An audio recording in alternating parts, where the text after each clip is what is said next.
আসল সফলতা সম্পদের ভিতরে নাই, টাকা পয়সার ভিতরে নাই। কারণ সম্পদ আজ আছে, কাল নাই। টাকা পয়সা এখন আছে, কিছুক্ষণ পরে নাই, সব শেষ হয়ে যাবে। তো আমি আপনাদেরকে সফলতার 3টা ঠিকানা আপনাদের কাছে দিয়ে যাবো ইনশাআল্লাহ। মূলত বয়ান আমাদের বড় ভাই আল্লামা হাসান জামিলি করবে। উনি আসতে আসতে যতটুকু সময় পাই আমি অতটুকুই আলোচনা করবো। উনি আসলে আমি ছেড়ে দেব। উনি আসতেছেন, পথে আছেন। তো সফলতার 3টা ঠিকানা দিয়ে যাবো আজকে, শুধু আর কিছু না। এই ঠিকানা মতো দিয়ে সফলতা খুঁজবেন। আল্লাহ তাআলা আপনাকে আমাকে সফল বানায় দেবে। আর একটু জোরে কোন সুবহানাল্লাহ। অনেক ঠিকানা আছে, সব তো আর বলা সম্ভব না। আমার ক্ষুদ্র প্রয়াসে, আমার ক্ষুদ্র চেষ্টায় যতটুকু আমি কোরআন হাদিস থেকে পেয়েছি, ওই 3টা ঠিকানায় আপনাদেরকে আপাতত দিয়ে যাব। এই 3 ঠিকানায় নক করবেন, 3 ঠিকানায় গিয়া সফলতা খুঁজবেন। আল্লাহ তাআলা সফলতা আপনার ঘরে পৌঁছায় দেবে। আর একটু জোরে বলেন। শুধু দুনিয়ার সফলতা না, আল্লাহ পরকালেরও কি দিয়ে দিবে? সফলতা দিয়ে দেবে। কয় ঠিকানায়? সবাই বলতে হবে, কয় ঠিকানায়? 3 ঠিকানায় আমরা সফলতা খুঁজব। ভুল পথে আমাদের অনেকেই চলে। আসল গন্তব্যে, আসল রাস্তায় চলনেওয়ালা পথিকের বড় অভাব। আমরা ভুল রাস্তায় চলে এরপরে সফলতা খুঁজি, এরপরে আমরা শান্তি খুঁজি। আসল জায়গায় তালাশ করা ছাড়া, আসল জায়গায় অনুসন্ধান করা ছাড়া, আসল ঠিকানায় নক করা ছাড়া কোনোদিন সফলতা পাওয়া যাবে না। কোন জায়গায় সফলতা? তার 1 নম্বরের ঠিকানা আল্লাহ তাআলা সূরাতুল মুমিনুনের শুরুতেই বলছেন। আল্লাহ বলেন, ক্বাদ আফলাহাল মুমিনুন আল্লাযীনা হুম ফী সালাতিহিম খাশিউন। আল্লাহ বলছেন মুমিন সফল। কোন মুমিন? যে মুমিন খুশু খুজুর সাথে নামাজ পড়ে। খুশু খুজুর সাথে, বিনয় নম্রতার সাথে যারা নামাজ পড়ে তারা কি বলেন? সফল। যারা বিনয় নম্রতার সাথে, খুশু খুজুর সাথে নামাজ পড়ে তারা সফল না বিফল? সফল। দুনিয়াতেও সফল, পরকালেও কি সফল। দুনিয়াতে যদি কেউ খুশু খুজুর সাথে নামাজ পড়তে পারে, তার পেরেশানি আল্লাহ দূর করে দেবে, তার রিজিকের অভাব দূর করে দেবে। তাকে আল্লাহ তাআলা অশ্লীলতা, বেহায়াপনা, গুনাহ থেকে তার কুদরত দিয়ে ধরে ধরে আল্লাহ হেফাজত করবে। এই জন্য আল্লাহ তাআলা কোরআনে বলেছেন, ওই সাউন্ড বাড়াইতে বলেছেন, আপনি বাড়ান কেন? ইন্নাস সালাতা তানহা আনিল ফাহশাই ওয়াল মুনকার ওয়া লাযিকরুল্লাহি আকবার ওয়াল্লাহু ইয়া'লামু মা তাসনাউন। নামাজ পড়লে আপনাকে, এই নামাজই ব্যক্তিকে, নামাজেই কি করবে? সকল অন্যায় থেকে, পাপাচার থেকে ফিরায় রাখবে, দূরে রাখবে, সরায় রাখবে। সব নামাজ না, যে নামাজটা খুশু খুজুর সাথে হবে, বিনয় নম্রতার সাথে হবে, রাসূলের তরিকা মতো হবে, আল্লাহর বিধান মতো হবে, আল্লাহর জন্য হবে, যে নামাজটা কার জন্য হবে? এই জন্য আল্লাহ কোরআনে বলছে যে আকিমিস সালাতা লিযিকরি। নামাজ পড়ো, আমাকে স্মরণ করো, আমার স্মরণে নামাজ পড়ো। লোক দেখানোর জন্য নামাজ পড়লে ওই নামাজ আপনাকে কি দিবে না? সফলতা দিবে। আমাদের সমাজের কিছু মানুষ লোক দেখানি নামাজ পড়ে, আছে না? তাদের ব্যাপারে দুর্ভোগ, সফলতা না। নামাজ হয়েও তারা কিসের মধ্যে আছে? দুর্ভোগের মধ্যে আছে। আল্লাহ তাআলা বলেন, ফাওয়াইলুল লিল মুসাল্লিন। ওয়াইল, দুর্ভোগ ওই মুসল্লির জন্য, আল্লাযীনা হুম আন সালাতিহিম সাহুন আল্লাযীনা হুম ইউরাউন। যারা লোক দেখানোর জন্য নামাজ পড়ে এবং যারা নামাজ নিয়ে গড়িমসি করে, অলসতা করে, এই নামাজ সফলতা আনবে না, বরং তার জন্য দুর্ভোগ ডেকে আনবে। এই জন্য নামাজ পড়তে হবে খুশু খুজুর সাথে, বিনয় নম্রতার সাথে। আল্লাহ কবুল করুন, জোরে বলেন আমিন। খুশুখুজু কি? যে এমন ভাবে নামাজ পড়তে হবে, হাদিস শরীফের মধ্যে আসছে আনতা আবুদাল্লাহ কাআন্নাকা তারা ফাইন লাম তাকুন তারাহু ফাইন্নাহু ইয়ারাক। তুমি এমন ভাবে নামাজ পড়ো যেন তুমি তোমার চোখ দিয়ে আল্লাহকে দেখতেছো। কর্মচারী যখন কারখানায় কাজ করে আর যদি সিসি ক্যামেরা লাগানো থাকে, কাজে ফাঁকি দেয়, ফোন আসলেও ফোনটা কি করতে চায় না, রিসিভ করতে চায় না, যে বস দেখতেছে। সিসি ক্যামেরার সামনে আপনি কতটা সতর্ক থাকেন? দারোয়ান চেয়ারে বসে না, দাঁড়ায় গেছে, চেয়ার বসুন না, না বস দেখতেছে, বস দেখতেছে, আমি চেয়ারে বসবো না, চেয়ারে বসলে আমার চাকরি থাকবে না। কোন গোলাম যদি এই চিন্তা করে যে আমার আল্লাহ আমারে দেখতেছে, আল্লাহর সামনে আমি নামাজে দণ্ডায়মান হয়েছি, আল্লাহ আমার দিকে তাকায় রয়েছে, আমি আল্লাহকে দেখতেছি, কসম আল্লাহ, ওই নামাজই আল্লাহকে স্মরণ করে নামাজ পড়বে, ওই নামাজ তার ঘরেও শান্তি দিবে, দুনিয়ায় বরকত দিবে, বাসা বাড়িতেও বরকত দিবে, ব্যবসা প্রতিষ্ঠানে বরকত দিবে। ওই নামাজই মরতে দেরি হবে, আল্লাহ তাআলা ওই নামাজকে চাবি বানায় জান্নাতে ঢুকাইতে দেরি করবে না। সুবহানাল্লাহ। ওই নামাজের নামাজ সম্পর্কে আল্লাহ রাসূল বলছেন, মিফতাহুল জান্নাতি আস-সালাত, জান্নাতের চাবির নাম কি বলেন তো? নামাজ। কিয়ামতের ময়দানে সর্বপ্রথম বান্দার কিসের হিসাব হবে? নামাজের হিসাব হবে। এই জন্য আল্লাহ তাআলা ঈমানের পর সবচাইতে গুরুত্ব আল্লাহ তাআলা যে ইবাদতের ব্যাপারে আল্লাহ তাআলা দিয়েছেন, সেটার নাম কি? নামাজ। ঈমানের পরবর্তী কথায় আল্লাহ তাআলা নামাজ। এই জন্য আল্লাহ তাআলা ঈমানদারদের গুণ বয়ান করতে গিয়ে রব্বুল আলামিন বলেন, আল্লাযীনা ইম্মাক্কান্নাহুম ফিল আরদ আকামুস সালাহ। ঈমানদারদেরকে যদি জমিনের শাসন ব্যবস্থা আমি আল্লাহ বোঝায় দেই, যদি দেশের শাসন ক্ষমতা ঈমানদারদের হাতে দিয়ে দেই, ওদের প্রধান টার্গেট হবে, ওদের প্রধান কাজ হবে জমিনে নামাজ প্রতিষ্ঠা করা। চিৎকার মেরে বলেন আল্লাহু আকবার। তারা জমিনে প্রথমে কি কাজ করতে পারে? নামাজ প্রতিষ্ঠা করবে। আল্লাহ তাআলা সূরা বাকারার মধ্যে বলেন, আল্লাযীনা ইউমিনুনা বিল গায়ব ওয়া ইউকিমুনাস সালাহ। আল্লাহ তাআলা প্রথমেই বলেছেন যারা আল্লাহর প্রতি ঈমান আনে, ঈমানের পরে নামাজ কায়েম করে, তাহলে বোঝা গেল ঈমানের পরবর্তী ইবাদতের যে স্তর তার নাম কি? ঈমানের পরের স্তরের নাম কি? নামাজ। এই জন্য যার নামাজ ঠিক তার সব ঠিক। যার নামাজ সুন্দর তার ঈমান সুন্দর, যার নামাজ সুন্দর নয় তার ঈমান সুন্দর নয়। যার নামাজে ভেজাল আছে তার ঈমানে ভেজাল আছে। যার নামাজ যত ভালো হবে, যার নামাজ যত সুন্দর হবে, ওই মানুষটার জীবন তত সুন্দর হবে, ওই মানুষটার সংসার তত সুন্দর হবে, ওই মানুষটার ব্যবসা প্রতিষ্ঠান তত ভালো হবে, ওই মানুষটার ঘরকে আল্লাহ তাআলা তত দামি বানায় দিবে। সুবহানাল্লাহ। সফলতা পাইতে হলে নামাজের কোনো বিকল্প নাই। নামাজ বাদ দিয়ে আপনি কখনো সফল হতে পারবেন না। এই জন্য খুশুর সাথে নামাজ পড়া। আব্দুল কাদের জিলানী রাহমাতুল্লাহ আলাইহি, এ আমার বাজার বড় পীর আব্দুল কাদের জিলানীর একখানা কিতাব বুনিয়াতুত তালিবিন। এই কিতাবের মধ্যে আব্দুল কাদের জিলানী রাহমাতুল্লাহ আলাইহি খুশুর নামাজের ব্যাখ্যা দিয়েছেন। খুশুর নামাজ কারা করে? তুমি যখন নামাজের নিয়ত করো, সুন্দরভাবে ওযু বানাও, ওযু বানায় তুমি এমন ভাবে নামাজে দাঁড়াও যেন তোমার সামনে আল্লাহ দাঁড়িয়ে আছে, পিছনে আজরাইল, ডাইন পাশে আল্লাহর 8টা জান্নাত, বাম পাশে গোটা 7টা জাহান্নাম। এমন একটা খেয়াল নিয়ে যদি নামাজে দাঁড়াইতে পারো, ওই নামাজ হবে খুশুর নামাজ। ওই নামাজ তোমাকে দুনিয়াও শান্তি দিবে, পরকালে তোমাকে মুক্তি দিয়ে জান্নাতি করবে। সুবহানাল্লাহ। আজকে নামাজ আমাদের এই খেয়াল আছে, এই খেয়াল আমাদের নামাজে, নামাজ পড়তেছে আর আজে বাজে খেয়াল করতেছে। নামাজ পড়ে বাজে চিন্তা, দুনিয়ার চিন্তা, খাবারের চিন্তা, ব্যবসার চিন্তা, টাকার চিন্তা।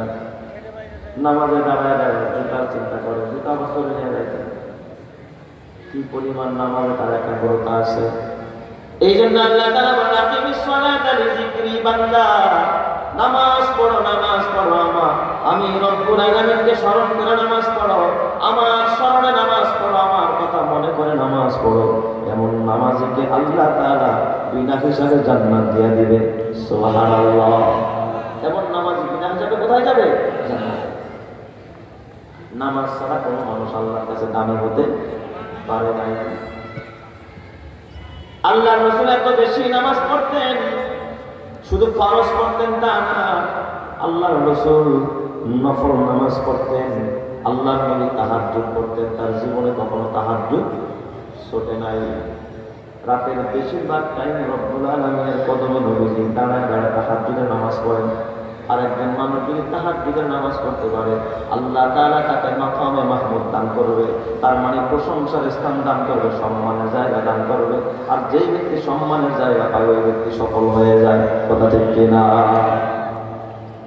জার্মানি পাইলেন আপনি সফল হলেন, এমন কোন গ্যারান্টি আর দলিল কোরআন হাদিসে কোথাও নাই। মেম্বারি পাইছেন, সফল হয়েছেন, এর কোনো দলিল নাই।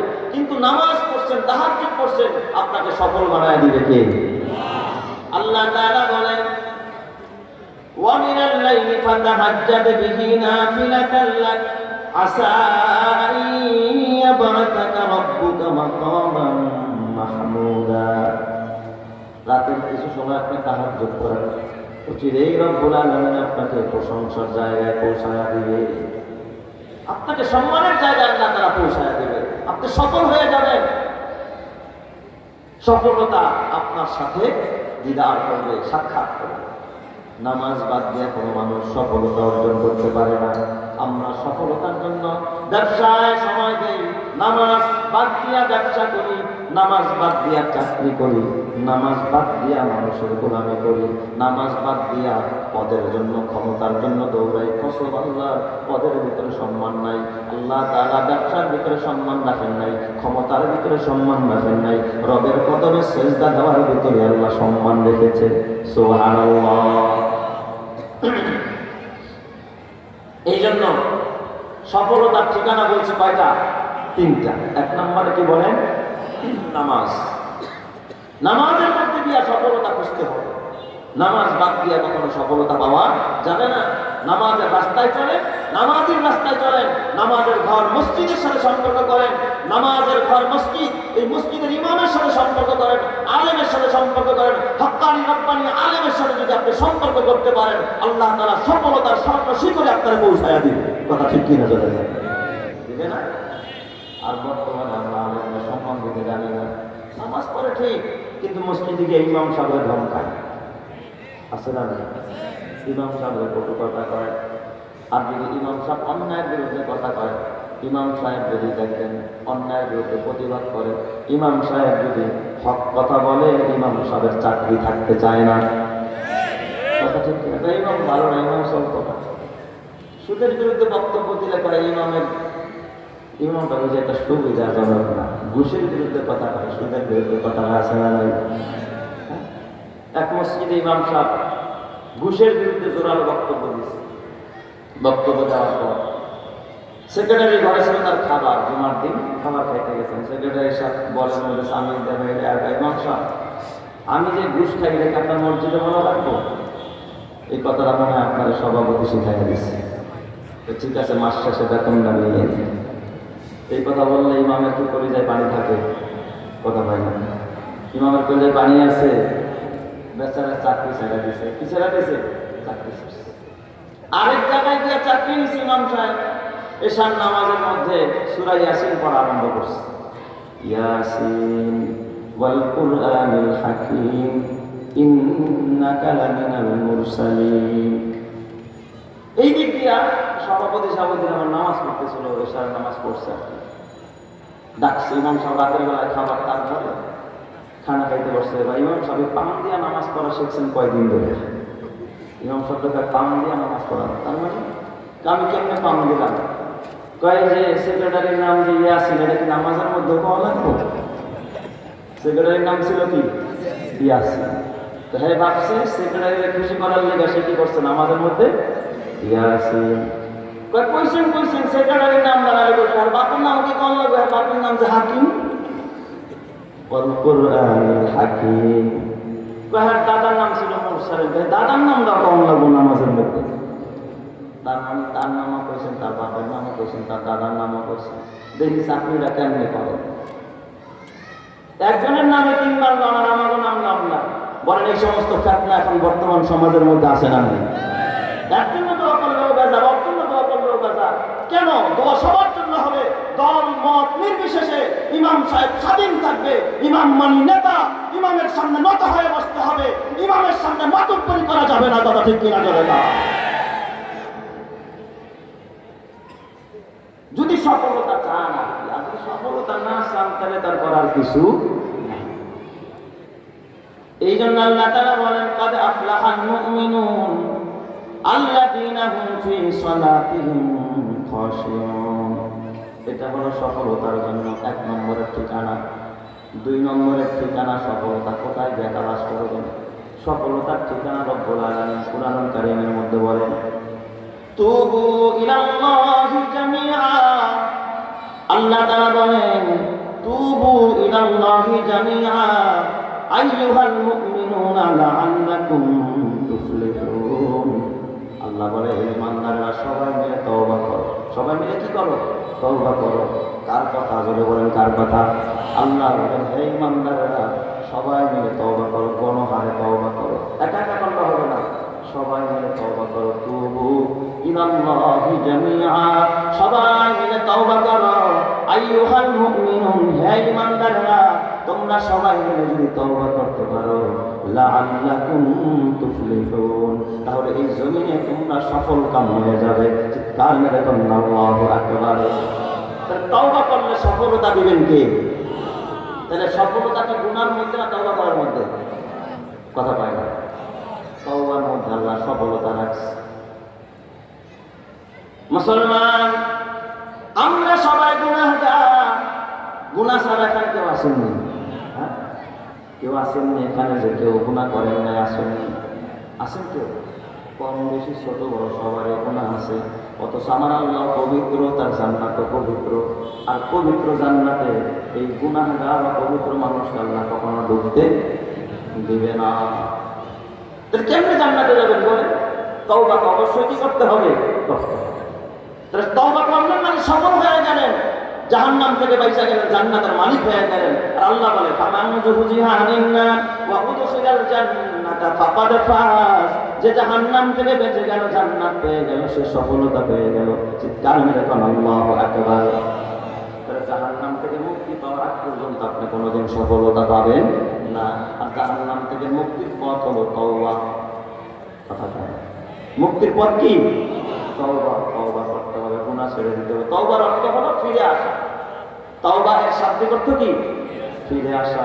কিসের থেকে ফিরে আসবেন? নামাজ থেকে, রোজা থেকে, গুনাহ থেকে। বলেন কিসের থেকে? যে এখানে গুনাহ হয় বাস এখানে আমি থাকবো না, এখানে গান হয় আমি ওখানে যাবো না, এই চার দোকানে টিভি দেখে এখানে আমি বসবো না। আমার কথা বোঝেন নাই মনে হয়? এটার নাম কিন্তু তওবা। তওবা অর্থ হচ্ছে খালি তৈরি টিভি দেখতেছেন আর কারণ তওবা করলাম সুবহানার কাফে তওবা বারলাব দিল পুরা জাওকে গুনাহ। সুবহানার কাফে তওবা বারলাব দিল পুরা জাওকে গুনাহ। মাসিয়াতেরা খানদানি আয়াত বার ইস্তিগফারে মা। শুধু তওবা তওবা বললেই কি হয় না? তওবা হয় না, গুনাহ থেকে সরে যেতে হবে, গুনাহ ছেড়ে দিতে হবে। চা খাইতেছেন, এখানে টিভি চলে না, এখানে খামো না চা। গীবত হয়, আমি গীবত বলবো না, গীবত শুনবো না, উঠে যান। গীবত হচ্ছে বাস ভাই রাখেন, চা খাবো না, চলে যাচ্ছে। গীবতের পরিবেশ ছেড়ে দেন। এই জায়গার ভিতরে অন্যায় হয়, আমি এই জায়গায় বসবো না। মদের আসর বসে, এখানে যাবো না। নারী পুরুষ একাকার হয়ে যেখানে চলাফেরা করা নিয়ে ওই জায়গা পরিহার করবো। এ আমার বাবা, গুনাহ ছাড়ার নাম হলো তওবা, গুনাহ করার নাম তওবা না। জবান দিয়ে শুধু তওবা তওবা বললেই তওবা হয় না, গুনাহ ছেড়ে দিতে হবে। আমাদের আকাবের আসলাফ যিনারা ছিলেন, মাঝে মাঝে সকালবেলা বেলা উঠে নাই, বৃষ্টিও নাই, রোদও নাই, ছাতা নিয়ে বেরোয়েছে। হুজুর ছাতা নিয়ে কই যান? আমি আমার এক ওস্তাদরে দেখছি সব সময় মাদ্রাসা আসতেন ছাতা নিয়ে, সকালবেলা ছাতা ধরে তারপর আসতেছেন। হুজুর ছাতাটা কি করেন? বৃষ্টি নাই। অনেকে দুষ্টামিও করতে হুজুরের সাথে, বৃষ্টি নাই। হুজুর একেবারে সুবিশাল দরবেশ সাহেব ছিলেন, বৃষ্টি নাই, রোদ নাই, আপনি ছাতা দিয়ে কি করেন সকালবেলা? হুজুর মাঝে মাঝে বলতেন, আবার মাঝে মাঝে বলতেন না। হুজুর একদিন ডাক দিয়া করে, বাজান রাস্তা দিয়ে আসলে বেগানা মহিলা থাকে রাস্তার ভিতরে, আমার নজরটা যদি পড়ে যায় আমার ইবাদতের লাজ্জাত নষ্ট হয়ে যায়।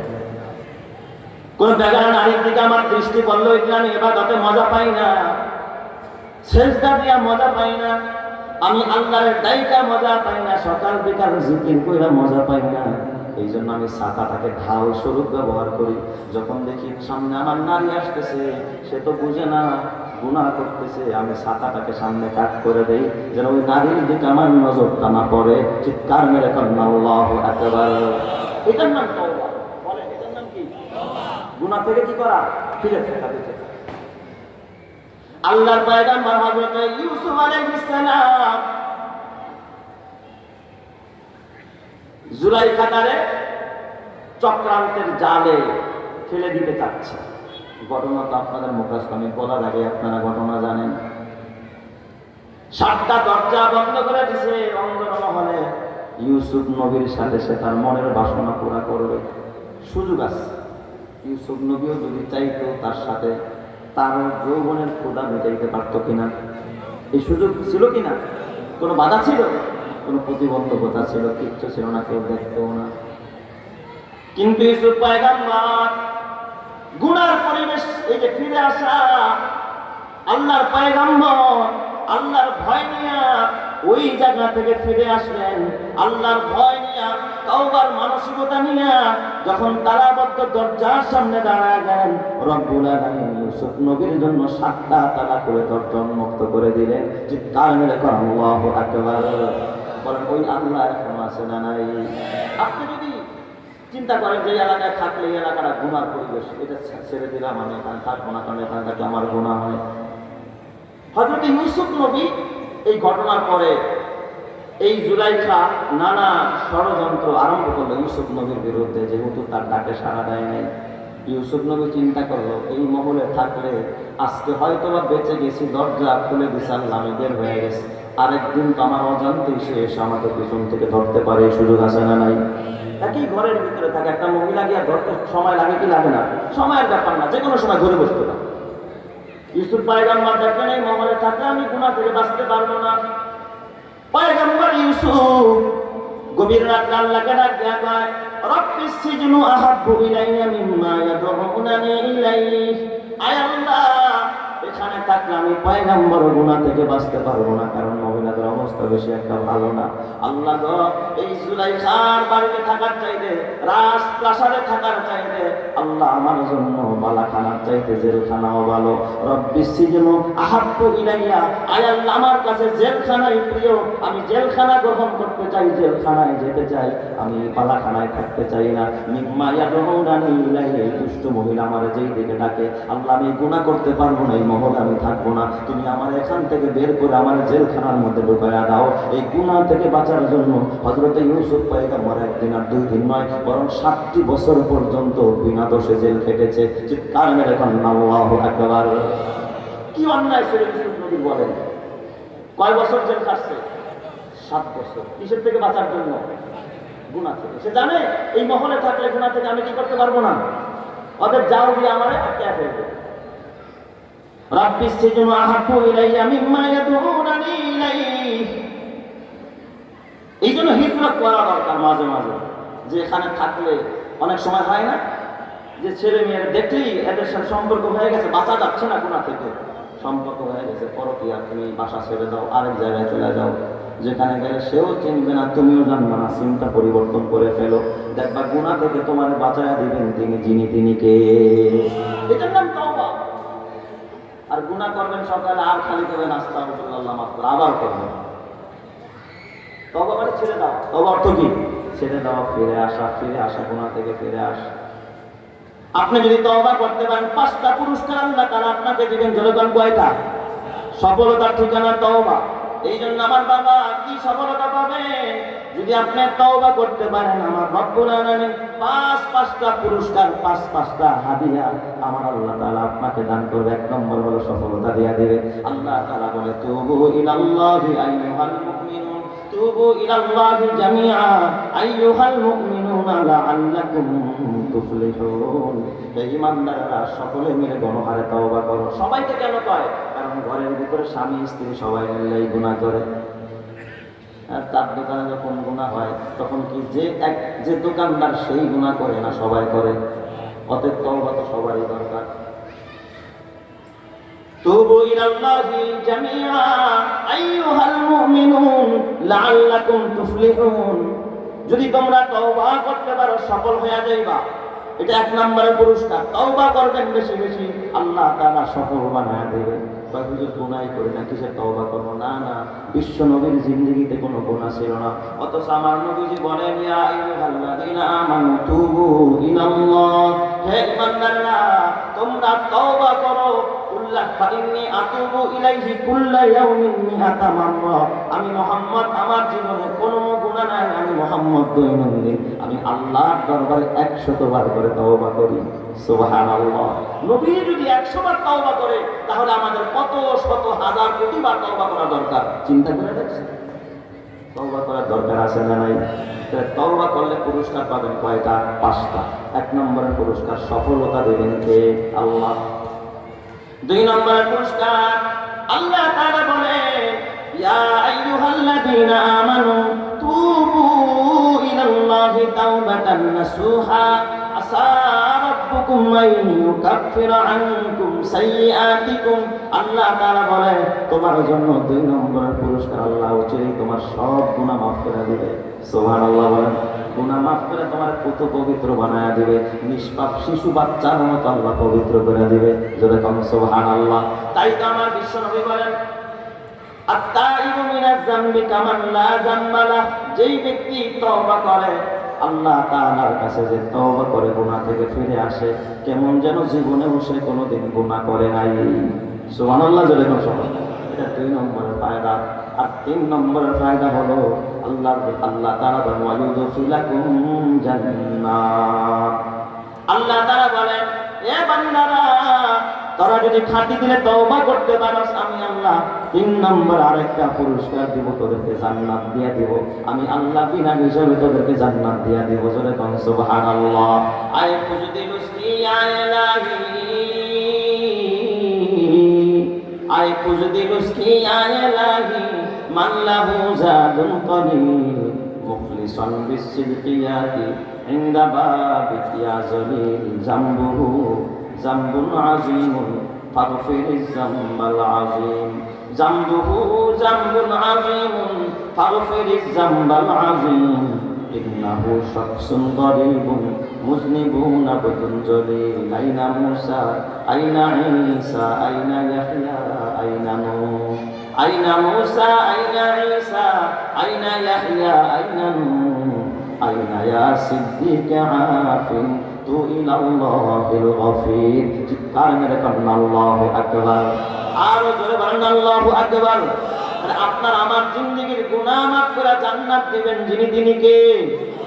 আল্লাহ। এই জন্য আমার বাবা সব সময় তওবা করা দরকার। এটা গেল 3টা পুরস্কার। 4 নম্বরের পুরস্কার আল্লাহ তাআলা তওবাকারীকে বন্ধু বানায় নেবে। আল্লাহু আকবার। যে তওবা করে সে কার বন্ধু? আর যে তওবা করে না সে হলো শয়তানের বন্ধু। ধরে কার? শয়তানের। আমরা কি শয়তানের বন্ধু হব না আল্লাহর বন্ধু হব?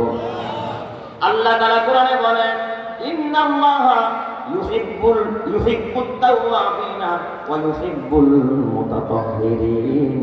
নিশ্চয় আল্লাহ তাআলা তওবাকারীকে ভালোবাসে এবং পবিত্রতা হাসিলকারীকে ভালোবাসে। যে সবসময় পাক সাফ থাকে, ওযু অবস্থায় থাকে, পবিত্র অবস্থায় থাকে, ওই মানুষটার আল্লাহ ভালোবাসেন, পছন্দ করেন। এবং যেই মানুষটা তওবা করে ওই মানুষটার আল্লাহ ভালোবাসে। সুবহানাল্লাহ। ইন্নাল্লাহা ইউহিব্বুত তাওয়াবিনা ওয়া ইউহিব্বুল মুতাতাহহিরিন। এইজন্য আমরা তওবা করব, পাক পবিত্র থাকব। জোরে কোন সুবহানাল্লাহ।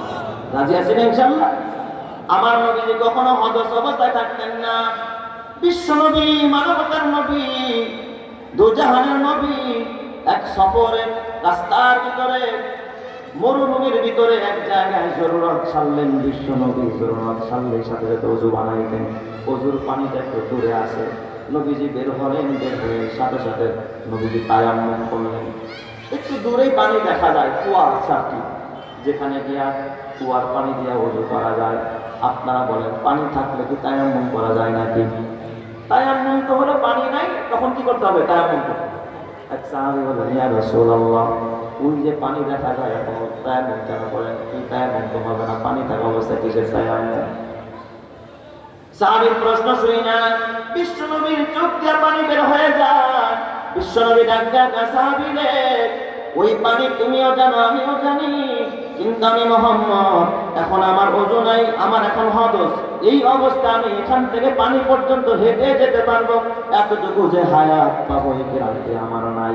আমার মরণটা যেন নাপাক অবস্থায় না হয়, এই জন্য আমি পানি পর্যন্ত যাওয়া পর্যন্ত তায়াম্মুম করেছিলাম। পানির কাছে গিয়া তারপরে আমি ওযু বানায় নিব। চিৎকার মেরে বলেন আল্লাহু আকবার। রাসূলে খোদা কি गुलामी में क्या है, जरा तुम गुलामी में आकर तो देखो, गुलामी है बादशाही से बेहतर, इधर आओ किस्मत जगा कर तो देखो। हबीबे खुदा की गुलामों की आगे सारे ताजदारा बिखम हो रहे हैं, उसी ताजदार की हकीकत ही क्या है, तुम उनकी गुलामी में आकर तो देखो। रसूल खुदा की गुलामी में क्या है, जरा तुम गुलामी में आकर तो देखो। फजीलत बड़ी है दरे मुस्तफा की, बरसती है उसी दर पे रहमत खुदा की। यहाँ कैफ मस्ती का आलम मुकारी, दिलों में तसव्वुर जमा कर तो देखो। रसूल खुदा की गुलामी में क्या है, जरा तुम गुलामी में आकर तो देखो। আল্লাহ তুমি ওই রাসূলের দিদার নসিব করো, তোমার দিদার নসিব করো। জোরে কানা আমিন, আরো জোরে বলেন না আমিন।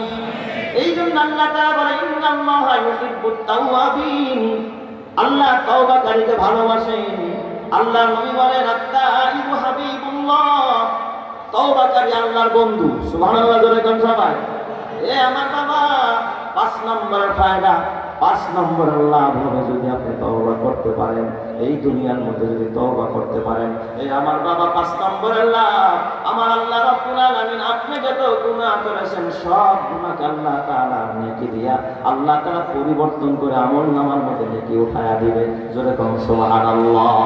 আল্লাহ সব সাইয়্যাতকে পরিবর্তন করে আল্লাহ তাআলা নেকি দিয়া দিবে। জোরে কোন আল্লাহু আকবার। এই ওয়াদা করেছেন কে? আল্লাহ। এই জন্য বেশি বেশি তওবা করবেন, সফলতা পেয়ে যাবেন। রাজি আছেন তো ইনশাআল্লাহ? এটা গেল 2 নম্বরের ঠিকানা। 1 নম্বরের ঠিকানা যেন কি ছিল? নামাজ, খুশুখুজুর নামাজ। 2 নম্বরের সফলতার ঠিকানা কি? তওবা। হাতে দিলে তওবা, গুনাহ ছেড়ে দেওয়া, গুনাহ ছেড়ে দেওয়া, গুনার পরিবেশ থেকে সরে যাওয়া, গুনার মহলকে পরিত্যাগ করা, এর নাম হলো তওবা। 3 নাম্বার, ঘরে যদি পিতামাতা বেঁচে থাকে পিতামাতার সাথে সৎ ব্যবহার করা। আর যদি পিতামাতা মরে যায় ওই পিতামাতার বাকি হকটুকু আদায় করা, পিতামাতার সাথে ভালো ব্যবহার করা। বিশ্বনবী বলেন, আল্লাহর রাসূল বলে, সালাসাতুন ক্বাদ হারামাল্লাহু আলাইহিমুল জান্নাহ, 3 শ্রেণীর মানুষের জন্য আল্লাহ জান্নাতকে হারাম করে দিয়েছে। 1 নম্বরের মুদমিনুল খামার, যারা মদ খায়। যারা কি খায়? মদ খায়, এদের জন্য জান্নাত হারাম। 2 নম্বর আল্লাহর রাসূল বলেন, ওয়াল আক, যারা পিতা মাতারে কষ্ট দেয় এদের জন্য জান্নাত হারাম। এরা জান্নাতে যাবে না। পিতা মাতারে কষ্ট দিয়ে কোথায় যাবে না?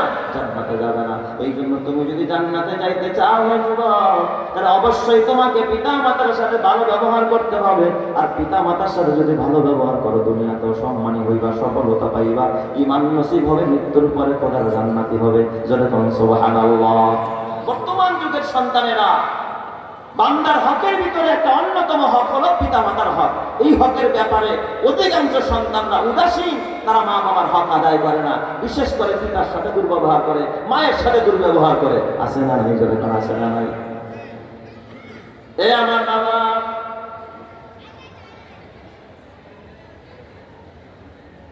আপনারা তো জানেন না, পিতা মাতার কষ্ট দিয়া ঘরে শান্তি পাইবা না।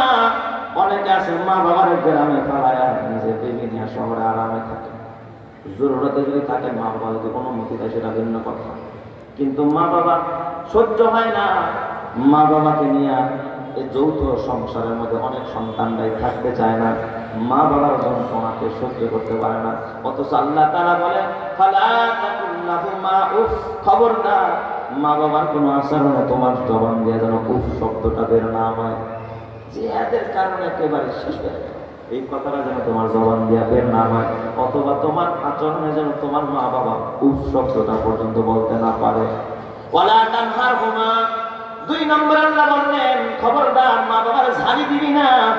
ম্যাক্সিমাম সন্তান বাহিরে গিয়া পারে না, ঘরে গিয়া মার ঝাড়ি মারে, বাবার ঝাড়ি মারে, আছে না নাই? ওয়ালা তানহারহুমা, ধমক দিয়া কথা বলবো না। ধমক তো দেয় না, কি দেয়? ঝাড়ি দেয়। ঝাড়ি দিয়ে কথা বলে মা বাবারে। ঝাড়ি দিতে নিষেধ করেছেন কে? ঝাড়ি দেওয়া যাবে না মা বাবারে। ওয়ালা তানহারহুমা, মা বাবার সাথে এ বাবা ঝাড়ি দিয়ে কথা বলা যাবে না।